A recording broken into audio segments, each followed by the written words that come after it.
fascinated with this all the legends of the giants, of this ancient race that they keep finding hundreds, if not thousands, of reports of going back into prehistory all around the world, but most notably in North America.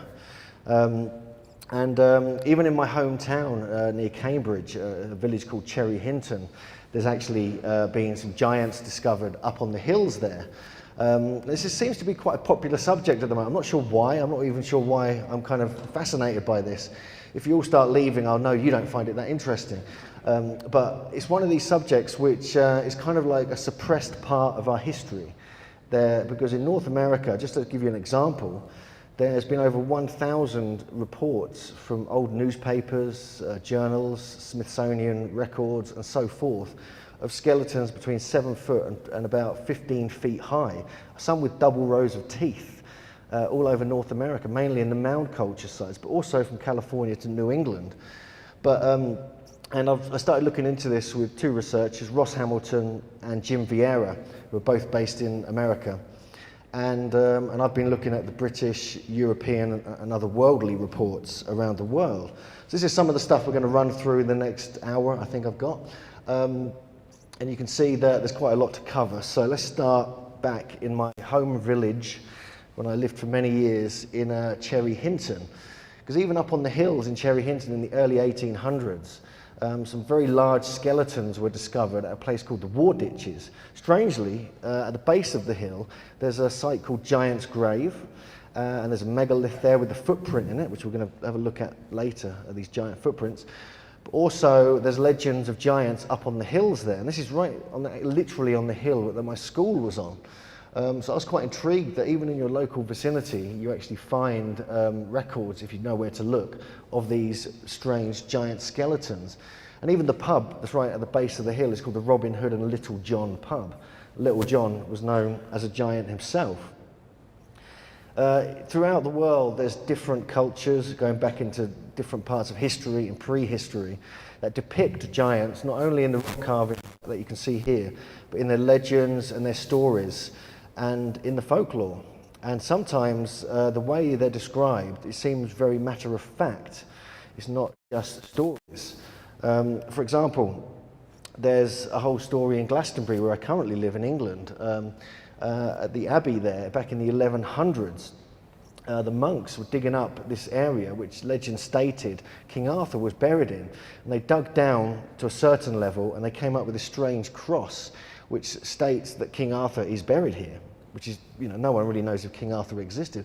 When they dug down several feet further, I think another 12 feet or 16 feet or something, 8 feet, they actually found this great coffin, and they found this extremely large skeleton. And it was described, and it was also double-checked by several people, it was described as absolutely gigantic. It appeared to be much taller than an average man, and the space between the eye sockets was as wide as the palm of a man's hand.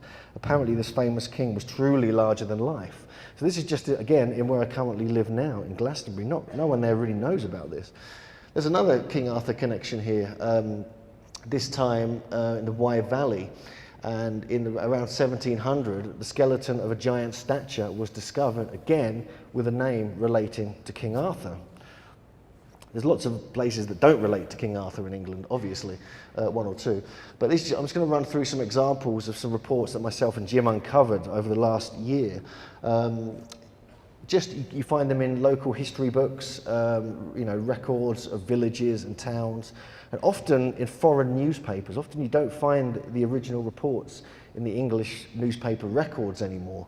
So you have to look abroad and you find references to the English discoveries. This is just one, a very large sized man, and the teeth were perfect. This is something we'll come on to shortly, because even in North America and in different parts of the world, somehow they had amazing teeth. Whether they were brilliant dentists, or whether their diet was good, or whether, what I believe, it was a genetic trait. There's something strange about this that keeps reoccurring all around the world. Even at Stonehenge, there's legends of giants that go very far back. Originally, it was called the Giant's Dance. That was the original name of Stonehenge. Stonehenge is a much more modern name. There was a massive skull that was on display in a local church for over 100 years that has now disappeared. That's been witnessed. There's a 7-foot skeleton discovered in one of the in the area around Stonehenge. And even down here, a 9-foot 4-inch skeleton was found in Salisbury, which is the area around Stonehenge. Obviously, this is an artist's impression of what they may have looked like. And also the ancient stories of Merlin. And this is actually the oldest known picture or painting of Stonehenge that ever existed. And it shows a giant building it. Merlin's down there on the bottom left with the nice beard. And he was said to have summoned giants from Ireland to bring the stones over and to construct Stonehenge itself. And so this was part of the history of the kings of Britain. That goes back to about during the 1100s. And because Merlin was said to have employed giants from Ireland, I started to look into giant reports in Ireland, and lo and behold, there are several accounts. This one's in Sligo. This is a very, very interesting megalithic area. I visited there last year. And you can see here the skull, jawbone, again with teeth in very good condition. Various other parts of the human anatomy, must have been of giant stature. So we know that even though they're not given exact descriptions, they're certainly suggesting giants even in that part of Ireland. If we go to the Boyne Valley of Fornox, for instance, this is one of the major megalithic sites, they call them tombs, with some brilliant rock carvings, all connected with Newgrange and Knowth and other sites in the area. And there used to be several mounds around that particular area. And this is where they found two of the skeletons were larger in height and width than the largest present-day man. Excavations on the surface of the mound revealed several shallow graves containing the skeletons of both babies and adults. Now, this is the first report that came out about this, but another report came out with more detail, and it shows that most are around 7 feet in height, of extraordinary width of shoulder and massive bone construction. These are the type of traits you would find in Cro-Magnon man, and even, strangely, in Neanderthal man as well. But there's suggestions that the exact same descriptions we find in North America, which we'll come on to shortly. This is the famous 12-foot giant that was on display around Ireland and throughout England as well in the 1800s. It was petrified in a bog in the area, this area in Ireland, County Antrim.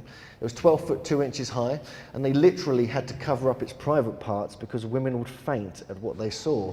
But what happened to it later, it kind of disappeared when it was on a train back to Ireland from London, and this is the only photo that remains of it.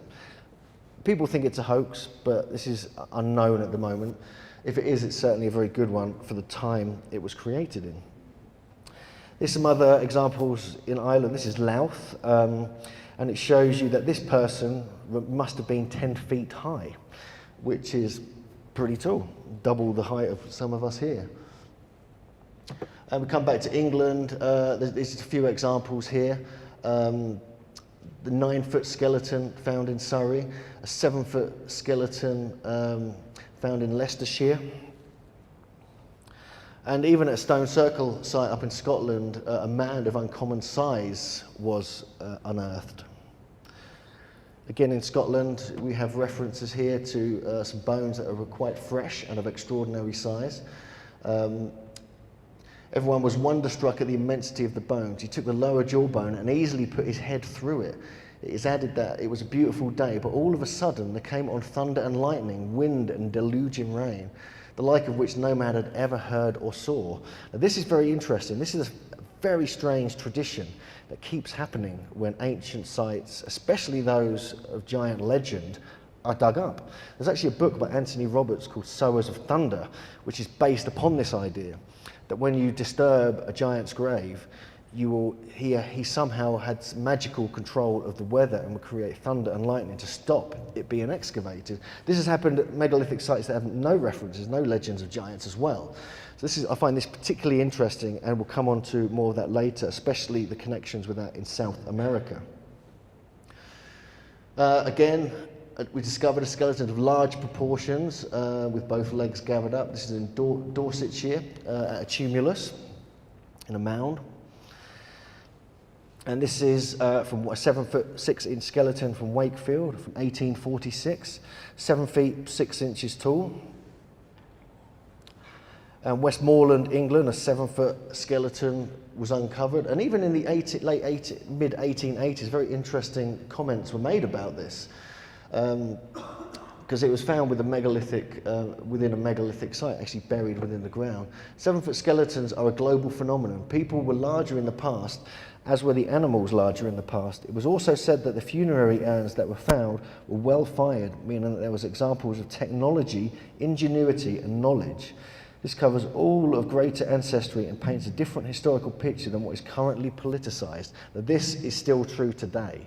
This was over 100 years ago. This comment was made by this professor. So I find it very interesting that still today there's an unknown, a sort of hidden history of who these people really were, that we are probably ancestors of. A 7-foot skeleton found in Portsmouth, England, between 3,000 and 4,000 years ago. And the discovery of these remains has an interesting bearing upon the legend still persisting of giants who lived in the locality. So even, you know, where there's legends of giants, there may be some massive skeletons buried very nearby. This is the 9'6" skeleton found in Durham. The teeth, he said, he took out of a gigantic skeleton of a man.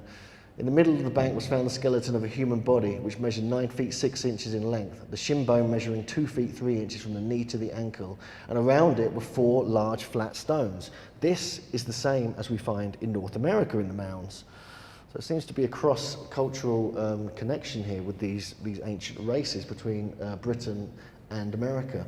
Even down in Cornwall, we find very large bones being discovered. And there's legends associated with it on the right there. The stone is 9 feet high, and the legend is that the king was as tall as that. He is said to be buried under the stone, complete with his treasures and weapons. So we find it all over the place. In Wales, this is just a local history of Wales. He found that the remains of a tumuli that the person interred was above the common size of men. We go on and on. I've only got about 800 more of these to get through.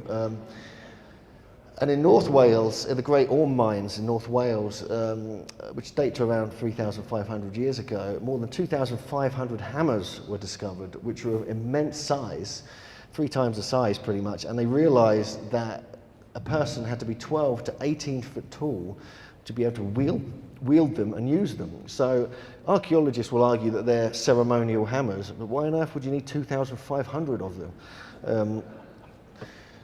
Again, we find giant hand axes discovered in Kent, which are exceptional size and quality, again showing the technological prowess of the ancient giants of England.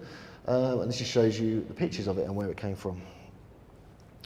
At Sheringham in Norfolk, we find a similar description here, where more hand axes were discovered. This is the original newspaper report. No adequate explanation of the purpose which the gigantic size of a Sheringham axe could serve has been offered. Well, I offer it was a massive, tall giant. Again, this is in Bedfordshire, not far from where I was brought up in Cambridgeshire. It just shows you some perfectly preserved skeletons. The male is believed to have been a chieftain, and he must have been a man of magnificent physique, as the skeleton measures 6 feet 6 inches, while the head is massive. The woman was laid at right angles to the man, with her feet resting against the side of his body. Again, this is a tradition we find in North America. These are the very interesting reports here from the Keswick area and the famous Keswick skull. The giant skull, from the measurements of the giant skull at the Museum of Keswick, Cumberland County, the stature of the giant must have been in excess of 10 feet, or about the height of the Philistine Goliath. Another example in the same area that was discovered in the 1660s, a very extraordinary and prodigious sized giant was discovered. The length of the thigh bone was nearly 6 feet, and the skull, teeth and other parts proportionately monstrous, so that the length of the whole body was computed at 21 feet tall. So we're getting pretty big now. Imagine, probably almost the ceiling, I would imagine, up there. And there are references which a lot of archaeologists claim is that many of the giants that are discovered in Britain and Europe are actually Saxon giants, because they were quite a large statured race. But some of these are obviously much, much older, whereas this one is an actual Saxon discovery. And even on the continent, we find, even in tumuli, that the bones of enormous size, double the ordinary in fact, were found in a tumulus. So we find this even going onto the continent now. And Italy as well, there's several reports here of a race of giants. Archaeologists found the skeletons of a woman 7 feet tall in an 11th century grave, which is quite interesting because it's fairly modern. And Turin, 7 of the skeletons indicated that the men were 7 feet tall of an African race, going back hundreds if not thousands of years. And Sicily, this is a very strange story. I'll just read you the important parts here. They kind of fell through this chasm and actually found this temple with hieroglyphs and preserved giant skeletons.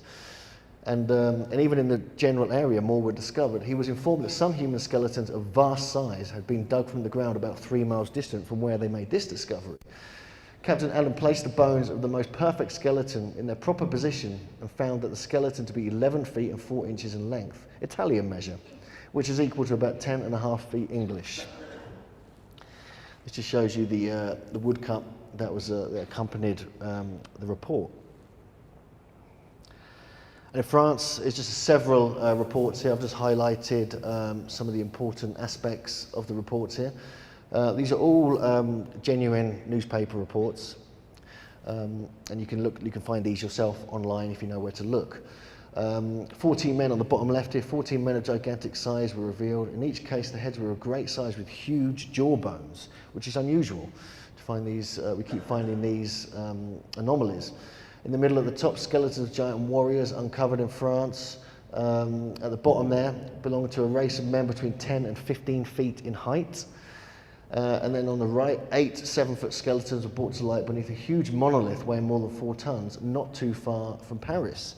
So we're finding references all over France, again connected with the megalithic sites. Even in Greenland, we find examples. These strange people, said Captain Jensen, represented the Eskimos' tradition, almost legendary tribe of giants. They were 7, 8, and even 9 feet tall. On Tenerife, we find other reports here. On Tenerife, you find these very interesting stone-built pyramids, these black basalt pyramids on certain parts of the island that were investigated by Thor Heyerdahl some time ago. What they discovered were of tall stature with proportionate limbs. There were giants among them of incredible size, and that it may not appear fabulous, I will not repeat what is said on the subject.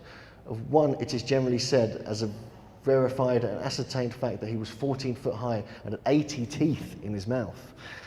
We'll see more examples of this. He's probably referring to double rows of teeth, which is a trait we do find, especially in North America, but in other parts of the world.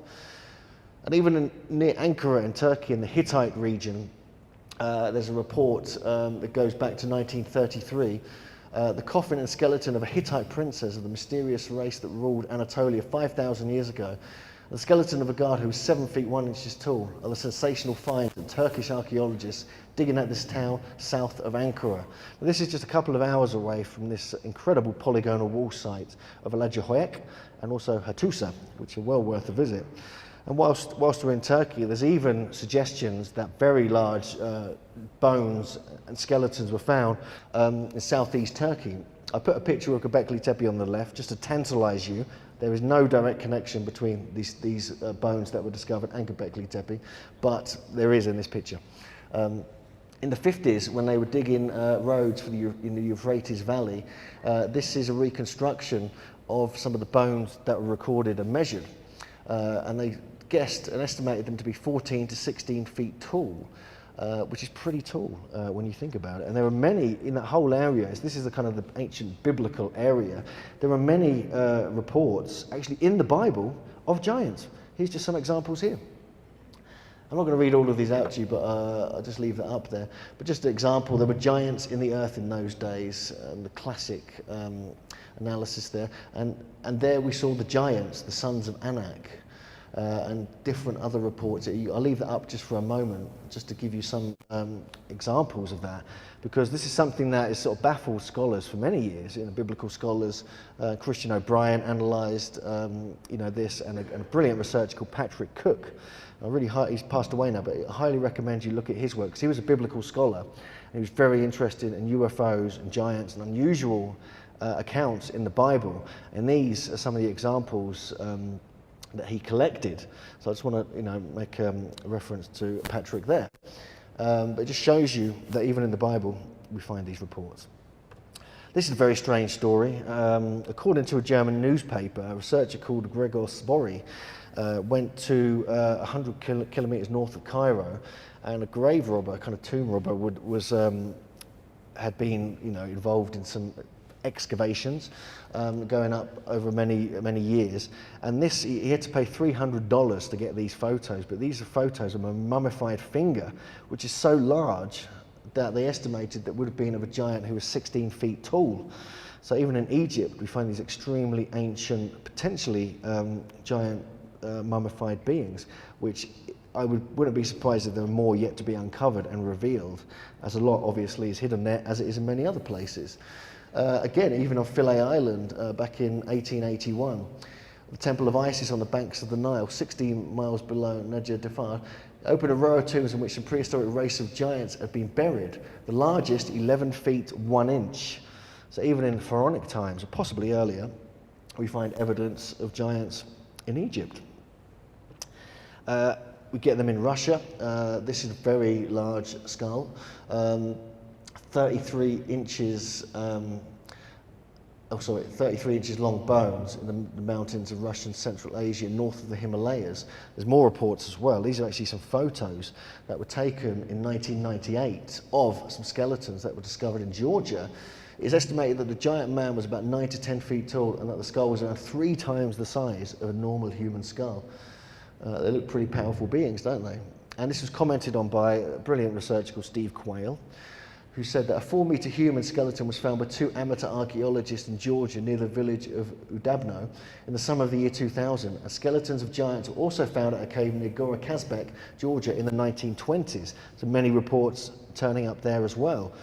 And even in Sardinia, there's huge amounts of legends of giants linked with all these megalithic sites on the island. There was a recent TV programme in England as well about this, which kind of surprised me. But this is one example here, one of the archaeological reports that got commented on in the newspaper. The 2 skeletons, both intact and surrounded by weapons, furnishings and vases, were more than 8 feet tall. However, there are records of much taller ones in that part of the world. This is a relatively recent report, I think from a couple of years ago. These remains could date back to thousands of years BC, and they found 10 feet tall men found in there, 10 feet tall skeletons. This is a recent report, just put out online in an online newspaper. This just shows you where they've been reported across England and Europe.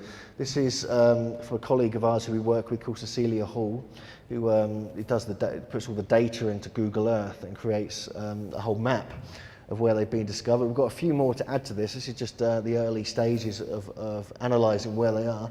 But clearly most of them seem to be in England. And clearly some of them, you can see, if you compare this to a map of megalithic sites around Europe, you'll find that they match pretty closely. And just to tantalise you even more, this is actually from Steve Quayle again. And the bottom left there, you can see this is a kind of standard height human. This is kind of my height. I'm 6'1".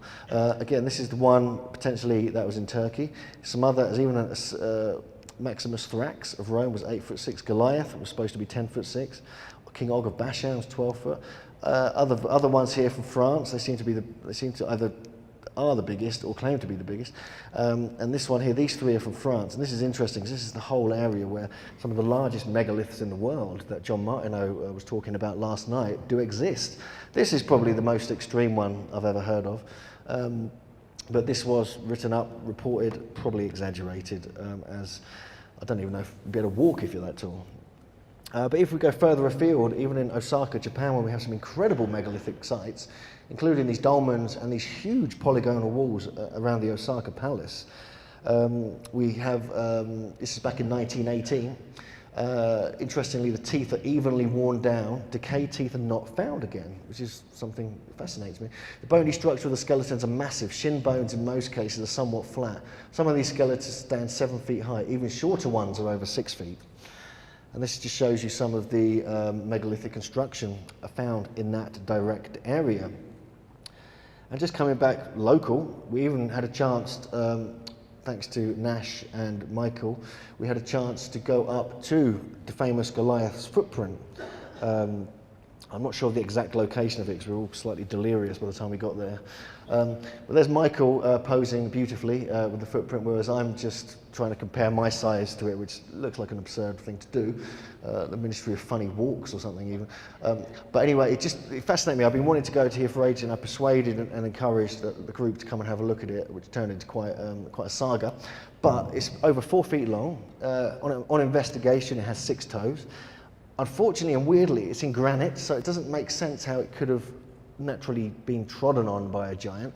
But as Michael points out, here, you can see here, there's this sort of overlap of rock, of where you put your foot in, when you walk along any kind of, when you walk in molten lava, for instance, you put your foot in it, a bit at the front will come up, like you do when you walk in mud.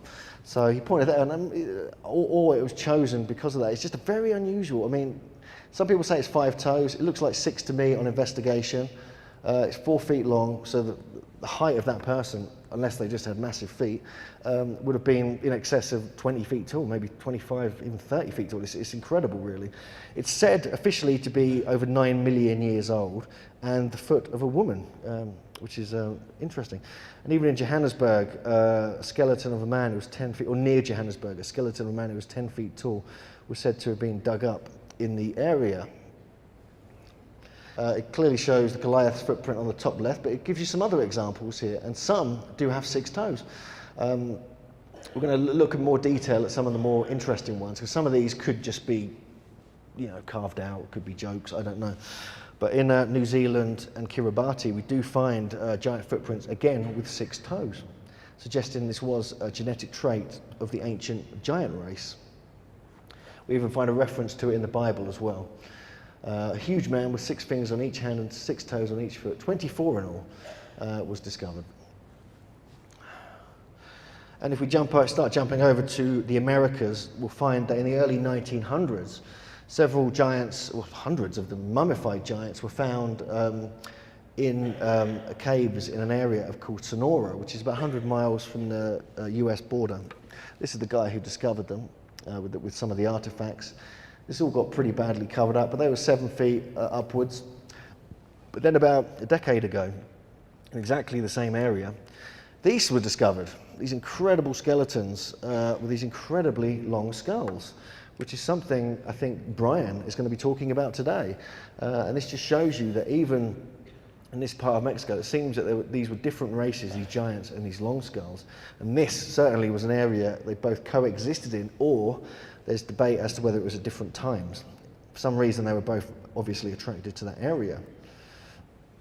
This again is in Mexico. A cave containing some 200 skeletons of men, each above 8 feet in height, were discovered. One of the skeletons, a total length to be 8 foot 11 inches, almost 9 feet tall. In a mound near San Juan, Mexico, there's been unearthed a skeleton of a giant man who evidently belonged to a prehistoric race. The length of the skeleton is 12 feet and 7 inches. This is just some examples from Mexico. And Peru, we find examples there as well. Captain Beasley and his party found relics of a giant prehistoric race. One of their finds is an incomplete skeleton, including the skull of a human being who must have been 8 feet tall. This is in the area of the Amazon. This is interesting as well. There were stories about a band of red-haired hunchback giants who fueled speculation that they were living in the northern jungles of Peru. The story of the olive-skinned, barefoot hunchback men more than 6 inches, twice the normal size, their feet were twice the normal size, is sparking debate amongst anthropologists and historians. These were an unknown race, and they were believed to be descended from the Chancas, tribe that retreated into the northern jungles rather than submit to the Spanish conquistadors. There's lots and lots of stories along the Amazon of giant races, including the famous Amazon women, who were like a pretty powerful giant race, existed in the area. Some even, and they were fair-skinned, with blonde and red hair as well. And even at Tiwanaku in Bolivia, there's been obviously many elongated skulls found around this area.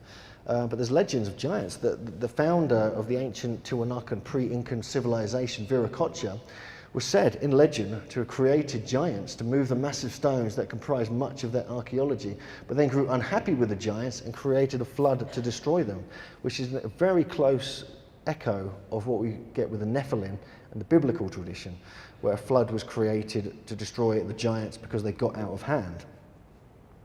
Okay, now we move on to North America. He just shows you some examples here, mainly from North America, of what we've been discovering over the years. This shows you where most of them come from, where the reports come from. We've actually got over 1,000 reports now from all over just North America, within the North American continent, not even going into Canada or Mexico, just in North America. You can clearly see where they congregate heavily is in Ohio and Pennsylvania. This is the whole Ohio Valley mound culture area, which is somewhere I've explored at length a couple of years ago, and I was exploring with Ross Hamilton and others. And even up in New England, where there's many megalithic sites, up in this area here, we find hundreds of megalithic structures, dolmens, chambers, standing stones, even stone circles. And here we have over 100,000 recorded earthworks and mounds have been recorded in North America, mainly along this area of the Mississippi, spreading east and west. But also we find mounds all down here, and even on Catalina Island over here, and even on the very east coast of New England, up in Maine, where you get these very, very ancient stone mounds going back to 7,000 or 8,000 years. So on either side of the country, there have been archaeological discoveries going back to 7,000 to 8,000 years old, which is much older than the official dating of the mound culture peoples. Here's just some examples here. We've got so many. I just threw a random selection in, really, but just to give you, some examples, differences and correspondences here. This is from Kern County, California. Workmen in the new area in Jeffersonville exhumed 12 feet from the surface a part of the skeleton of a giant who was 12 feet high. Here we have in Oakland, California, we're starting on the west side, that the skeleton is that of a man at least 8 feet tall. Here, this is in Oregon, the skull, jawbone, thigh and other parts of the largest skull indicated a man of my mind at least 8 feet high. The bones were uncovered fully 20 feet below the surface, suggesting extreme antiquity. Again, in this area in the desert around Los Angeles, California, of relics of an ancient civilization whose men were 8 to 9 feet tall in the Colorado desert near the Arizona, Nevada, California border. These giants are clothed in garments consisting of a medium-length jacket and trouser extending slightly below the knees. Very cool. The texture of the material is said to resemble grey dried sheepskin, but obviously it was taken from an animal unknown today. Again, this just shows you the kind of technology that they were kind of working with. This is an example. This is actually from Catalina Island, where they've actually found hundreds of giant skeletons, and recently a researcher there, when they were cleaning the whole area of this guy called Gideon's museum, they found this whole box of lost reports, records and recollections and photos, and this is one of the ones that popped out of it, and it's been kind of very heavily suppressed, the whole Catalina Island discovery. Basically they believe there was a stone circle on Catalina Island off the coast of California. They found evidence of ritual, stoneworking, advanced technology. They were a fair-skinned, blonde and red-haired race that existed there at least, some people say 4,000 or 5,000 years ago. This is one example here. One of the skulls measured 26.5 inches around, and the body bones with it indicated that the men were fully 7 feet in height. There were much larger ones found there as well. This just gives you one example. Getting back to some footprints, these are the very controversial Paluxy footprints from Texas. The unusual thing about these ones is that they are right next to dinosaur footprints. These are very, very long. You can see the length of them, they're a couple of feet long, no pun intended. But the dinosaur footprints right next to it are sort of, I don't know why they're going in different directions, but they are. And these were found on a whole layer of bedrock that kind of got covered up over different epochs. Still in that general area, we go to Nevada, and the famous Lovelock Caves, mummies and skeletons that have been discovered. They were said to be a legendary tribe of red-haired cannibalistic giants. That is going to scare you if you meet a bunch of them, isn't it? But you can see the size of them. You can see the jaw size on the top right there compared to a normal jaw. And on the bottom right, this is one of their sandals that they even wore. That was managed to survive many thousands of years.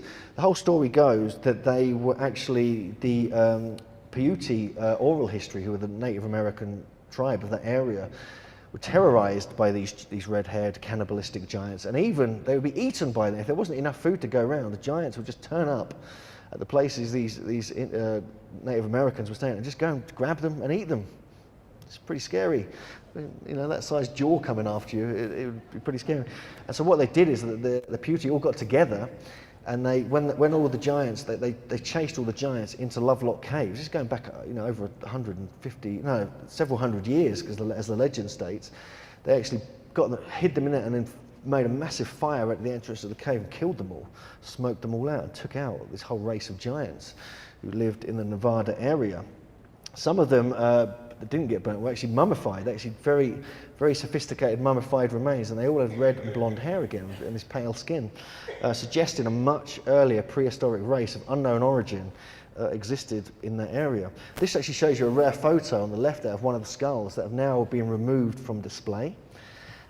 In most other museums you get that. This is partly to do with the NAGPRA Act, the Native American Graves Repatriation Act. I think that's the right order of words, I'm not sure. On the bottom right there you can see the powerful jaws that would have munched on humans. And here, in just not too far from there in Utah, more red-haired and wavy-haired, a white race in America, thousands of years old. These were, you know, years before the Indians or the cliff dwellers, it states.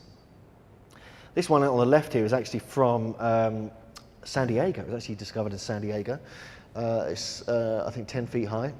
Again, it had red hair and it was mummified. And on the right-hand side is very similar, the same size, same style of mummification, red hair, fair-skinned mummy from China, which is 3,000, I believe 3,600 around that area BC. So we're finding correspondences all over the world. This is just nicely placed bones here, to go for the skull and crossbones look. These were found actually in New Jersey, in Tuckerton. One of the skeletons measured over 7 feet and was that of a veritable giant. And he was actually killed by some blunt weapon. And on the right-hand side here, this is Pleasantville, New Jersey, I think, or Baltimore. They run in size from a small child to several of 7 feet in height, and one, supposed to be an old medicine man, must have been at least 8 feet in height. So this is over in New Jersey, on the eastern side of America. Even in Connecticut, there's extremely ancient bones and skeletons to be found that predate anything that should be there. And they were flattened heads, so they were altering the skull shape in North America. And this goes back potentially to 7,000 years. There's other reports in New England of that kind of era. It's very strange. Very great strength, a perfect set of teeth of unusual size, probably for eating humans. Again, this is in Syracuse. This is western New York, and there's a whole area here of mounds. This is really the most western area of the traditional Ohio Valley mound culture peoples. Back in 1876, when they excavated one of these mounds, or probably looted, I'd probably imagine, they found skeletons 9 feet high, and other examples in that area. And these are the two, and then it was reconstructed by this guy here, who actually decided to, his grandfather measured the bones, so he reconstructed these models and has them on display in a museum you can actually still visit. Obviously the skeletons have been taken away. Again, this shows you in Massachusetts, the oldest human skeleton after New England, believed to be 7,000 years old, may have been from a man of European origins. And we are seeing these examples of these giant skeletons with the connections with Britain and Ireland. This is just from an area near Boston. One of the larger mounds was entered years ago, and 5 very large skeletons were removed. Not much detail about that one, but it was there. This is me posing at McKee's Mound. We spent 8 hours trying to find this mound where the skeleton was, this giant skeleton was buried, but all that was left was a pile of sand and a sign.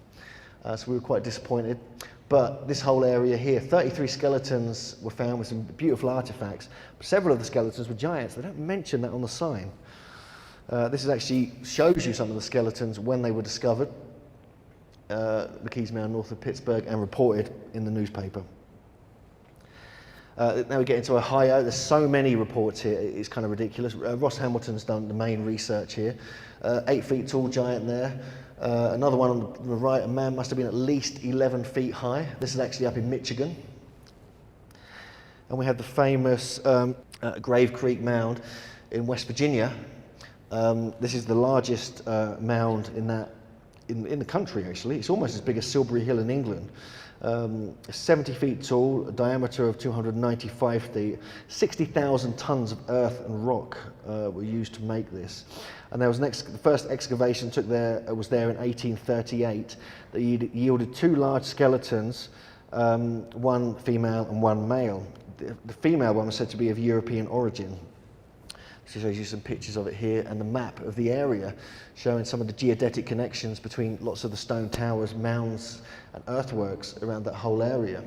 Fascinating place. It's also where they found the Grave Creek tablet, which is very unusual inscriptions which they suggest were Punic or European on this tablet. So it does give some credence to the European female skeleton being found there. This is again in West Virginia, the burial place of a noted chief who had been interred with unusual honours. At the bottom they found the bones of a human being measuring 7 feet in length and 19 inches across the shoulders. This is in the same area of West Virginia. Even at a place called Miamisburg, very large, beautiful conical mound there. There's a whole story associated with this, but I'll just summarise that they found 2 skeletons, one in the mound and another in this stone coffin, which is about 9 feet long. That was got discovered because a tree got blown over in a storm. Even at Serpent Mound, which is really the sort of omphale of Ohio, the whole Ohio Valley culture. This is the best example of a serpent mound. There are others. This is the one that survived and being partly reconstructed, but it just shows you a very high level of sophistication. Each of the curves in it give very clear evidence of astronomical alignments. This is all on this high bluff here. Ross Hamilton has decoded this very brilliantly, and there's strange similarities to Glastonbury Tor. This is actually a photo, this is actually a postcard you could buy about 80 years ago of a giant skeleton that was discovered in one of the mounds surrounding the Serpent Mound. From there, which is his knee, it's been cut off at the knee, to his top of his head was 7 foot. So with the shin and the foot on it as well, it probably would have been over 8 feet tall. So even at famous sites like Serpent Mound, we do find these kinds of examples. This is Ross Hamilton on the bottom right here. And this is my friend John, who's wearing a fantastic t-shirt. This is actually a large monolith here, which is a very similar shape actually to the one that's fallen down the eastern slope of Adam's Calendar here in South Africa. This is the sort of top part of the ridge with Serpent Mound's on behind it. This is the stone here. And this, we believe, was actually in this part here, the middle of the egg, which is sort of being held in the mouth. Well, we believe it's an egg. And it would have acted as some kind of lightning conductor. And this is the only known megalith of that whole area in Ohio. Now we get onto the Smithsonian files. This is where it all gets a bit sinister, shall we say. Because the problem in America is when you're trying to research this particular subject is the lack of bones. Simple as that. Where are the bones? Everyone keeps asking us that. So me and Jim and Ross are actually on a mission to try and find some of these bones and skeletons and teeth, and we're hoping some are going to come forth. But in hundreds of the reports, literally hundreds of the reports, it ends by saying the bones have been taken away by the Smithsonian for further investigation. And they never get heard of again. A few years later, when the farmers with the land, they discovered it, and they go back there to try and find them, no, we have no record of that. There's even receipts of them paying for skeletons, like $500 receipts and things like this. Disappeared, everything. They've all been disappeared, the whole lot. Here's just some examples here. This guy, Hedrickler, actually, is a real pain in the ass. But he's one of the people who really ran the Smithsonian. And he was one of the people who had this manifest destiny agenda to actually maintain the status quo with evolution, with manifest destiny, and seeing everyone in this, all the Indians or the Native Americans as savages, which is, you know, basically racist. And this was a big issue that was going on, and it still goes on, I must admit. There's still issues with that there. So this is the first level of kind of cover-up conspiracy when the Smithsonian got involved. And they got so involved, it got to a point where they were, as soon as there was any reports, they employed about 200 people to go out to mound sites, to go out and find any reports and to get all the skeletons, to disappear them as quickly as possible. A couple of reports here. It just shows you, here actually mentions his name, which is quite unusual to find that, but his name is in the same headline as a giant human skull that was discovered, which really annoyed him, I think, at the time, because he wanted to kind of keep it quiet. Here's one here, bones of abnormal size. Two of the largest bones, and the only two perfect ones we found, were a thigh bone and a jawbone. Each stood 6 feet, and if we measured the thigh bone correctly, it was about 2 inches longer than ours. My friend, with a full face full of whiskers, could slip the jawbone off and on quite easily. Thighs and skulls sent Smithsonian. Never heard from again.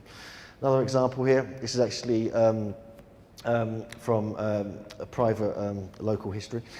Some years ago when Ben Smith found some years ago when the Colonel Ben Smith mound was opened by Professor Norris of the Smithsonian, he found the skeleton of a giant which measures 7 feet 8 inches in length. Also a stone axe was discovered, which was huge. Again, we have the Smithsonian involved here.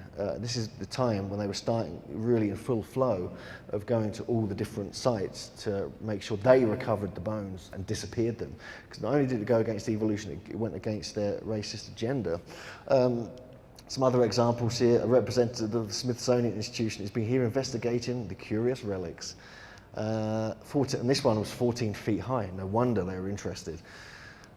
Nashville, Tennessee, the almost perfectly formed skeleton of an Indian 7 feet tall was unearthed here today.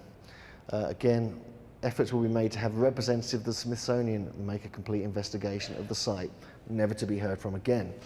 More examples here, 7 foot tall skeletons, again, Smithsonian getting involved.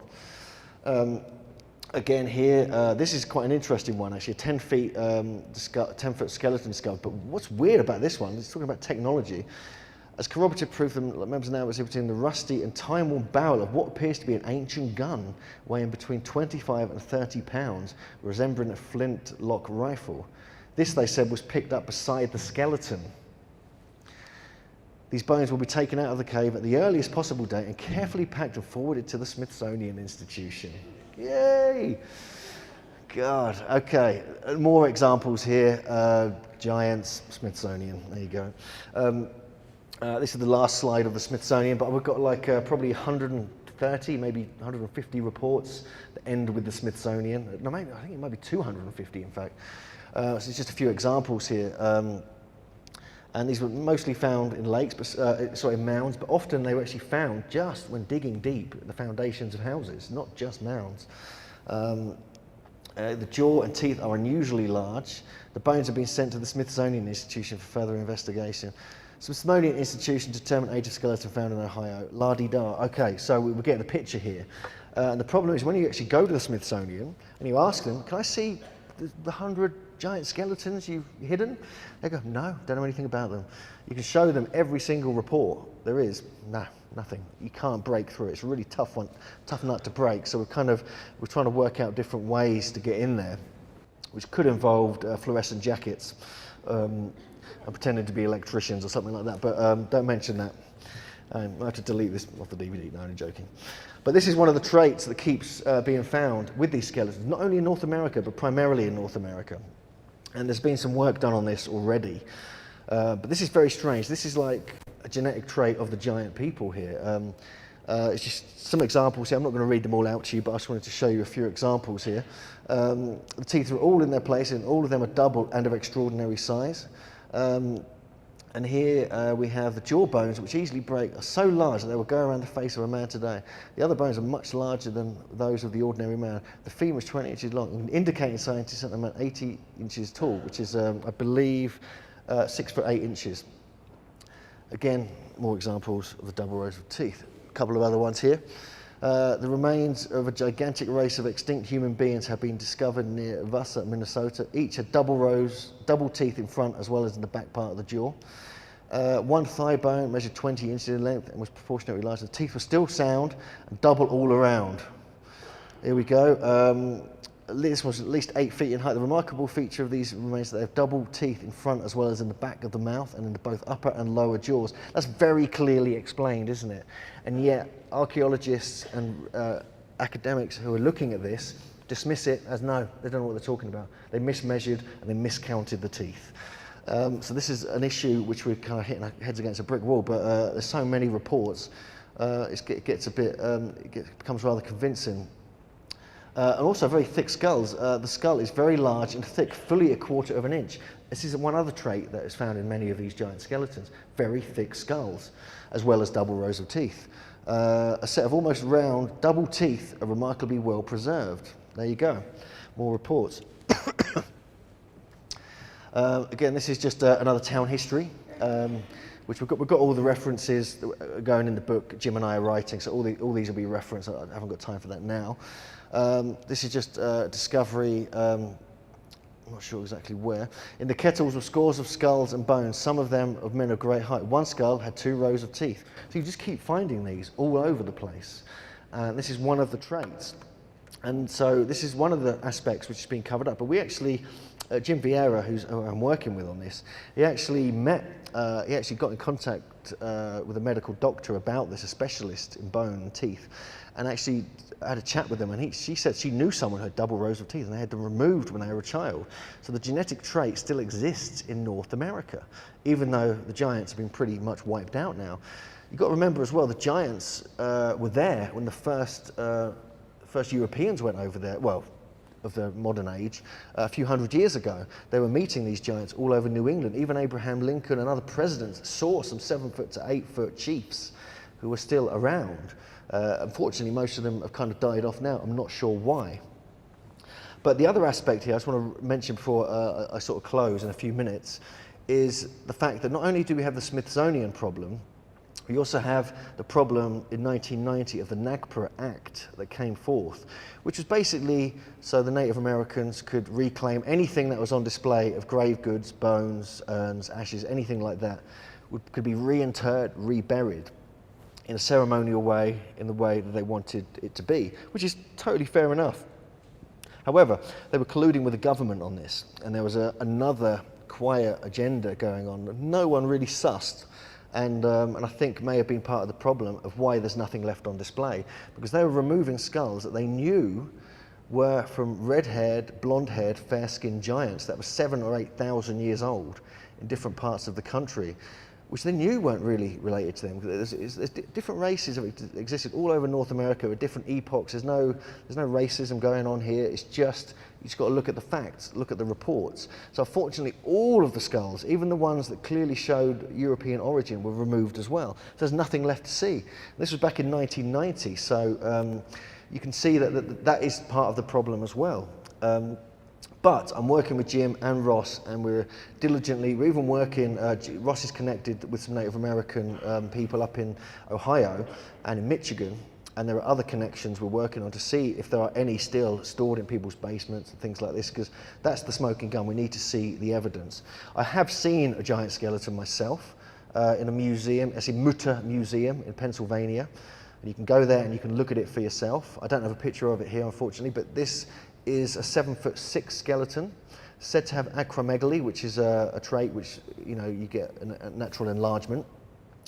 And but I read the passage in the museum report, which it was taken about 60 years ago or something, and it clearly said the only way this museum is allowed to display this is if you do not tell where it came from.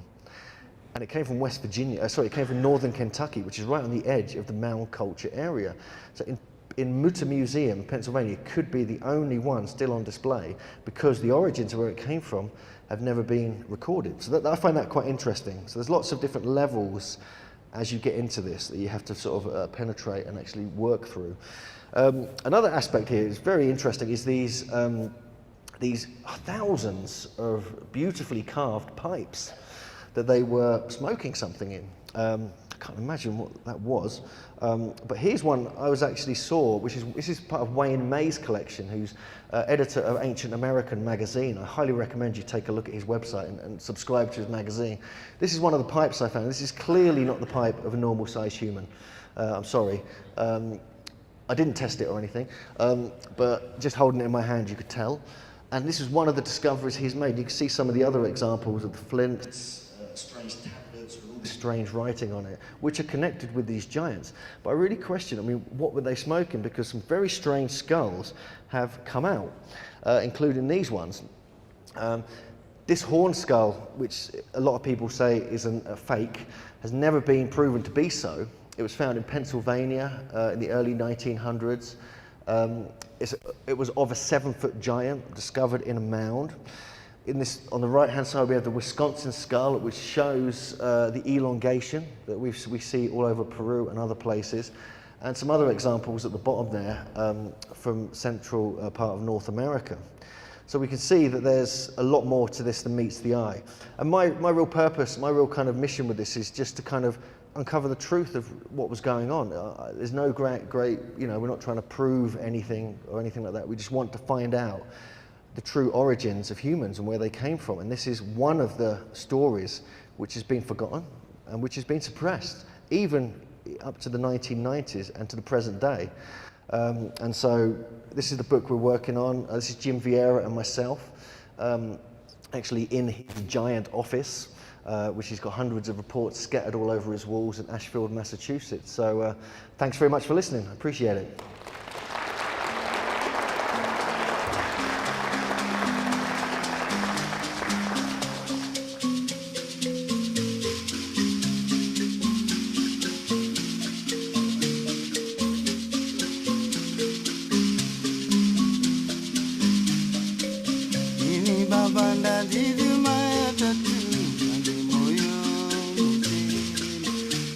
Babanda di tumaya tatu, ane moyo akajina. Ere babanda di tumaya tatu, ane moyo mujina. Ona babanda di tumaya tatu, ane moyo akajina. Ere babanda di